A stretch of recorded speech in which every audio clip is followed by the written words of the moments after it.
This channel does not promote any violent, harmful or illegal activities. All content provided by this channel is meant for an educational purpose only.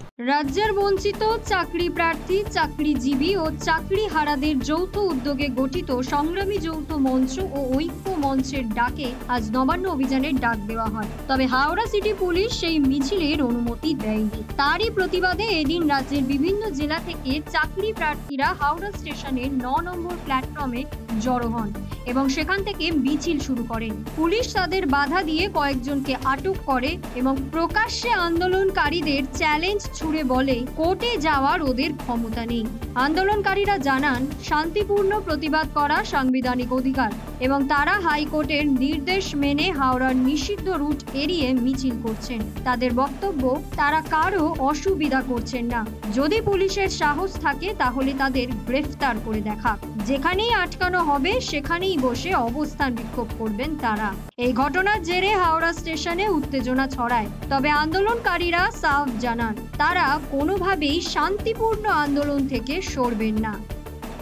Police বলল, police কার কথাই বলছে। প্রথম কথা হচ্ছে যে জমায়েত করা, মিছিল করা, শান্তিপূর্ণ আন্দোলন করা, এটা সংবিধান আমাকে মৌলিক অধিকার হিসেবে স্বীকৃতি দিয়েছে। মানুষের এটা গণতন্ত্রের মৌলিক অধিকার হিসেবে স্বীকৃতি। এখন হাওড়া পুলিশ কমিশনার সেদিন প্রেস কনফারেন্স করেছিলেন। হাওড়া পুলিশ কমিশনার সংবিধানের উপরে যান কিংবা উনি অন্য কোনো সংবিধান মানেন কিনা সেটা জানা নেই আমাদের যেটা অভিযোগ আমরা অনেকদিন থেকে করে আসছি, যে একটা প্রবণতা আমরা লক্ষ্য করছি যে এই রাজ্যে সংবিধানের ঊর্ধ্বে উঠে সংবিধান প্রণয়নের প্রচেষ্টার মধ্যে দিয়ে আরেকটা দেশ তৈরি করার প্রচেষ্টা। তার অধিকর্তারা কীভাবে বাইরে থাকবে, তারা সেই জায়গাতেই আছেন। হাইকোর্ট যেটা বলেছে যে নিত্যধন মুখার্জি রোড হয়ে কোনো মিছিল না করতে, আমরা সেটা করছিও না। আমরা যে আবেদন করেছিলাম সেই আবেদনের মধ্যে কোথাও নিত্যধন মুখার্জির রোড দিয়ে আমরা মিছিল করবো তার আবেদন ছিল না।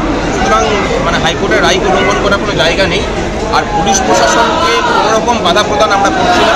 সম্পূর্ণরূপে শান্তিপূর্ণভাবে হবে, সম্পূর্ণরূপে মানুষের যাতে কোনো অসুবিধা না হয় সেই অসুবিধা না করেই আমরা আজকের কর্মসূচি পালন করব। আপনার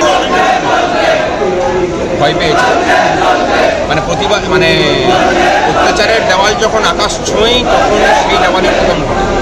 উপর দিয়েই অনুজ্জ্বল নবান্নতা হয়তো দেখতে পাবেন, ওটার পতনের সময়ও হয়ে এসেছে।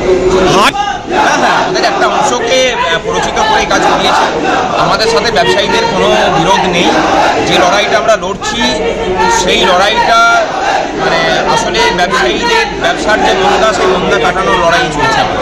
মানুষের হাতে পয়সা গেলে সেই টাকা ব্যবসায়ীদের কাছেই ঘুরে আসে। আমরা সেটা লড়াই লড়ছি। পুলিশের ক্ষমতা থাকলে অ্যারেস্ট করে দেখা, আজকে আটকালে কি করবে সেখানেই শান্তিপূর্ণভাবে অবস্থান শুরু হবে। অবস্থান করার তো আমরা মৌলিক না করতে দেওয়ার প্রশ্ন আসছে, দেখা যাবে যা হবে। ওরাও যেমন আদালতের জন্য প্রস্তুত, আমরাও আদালতের জন্য প্রস্তুত। এইটুকু কথা বলে রাখছে ক্যামেরার সামনে, ওরা আদালতে যাওয়ার মতো হিম্মত দেখাবে না, পারলে পরে সেটা করে দেখাবে। আমাদের দাবির মধ্যে প্রথম হচ্ছে যে ৬ লক্ষ যে শূন্য পদ, সেখানে স্বচ্ছতার সাথে স্থায়ী নিয়োগ। এসএসসি ২০১৬ সালে যারা পরীক্ষা দিয়েছিল তাদের সকলের ওইমান প্রকাশ এবং যোগ্যদের তালিকা প্রদান, সমস্ত রকম বকেয়া ডিএ মিটিয়ে দেওয়া, অস্থায়ী কর্মচারীদের স্থায়ী নারী সুরক্ষার বিষয় এবং প্রতিহিংসামূলক বদলিকে বন্ধ করা।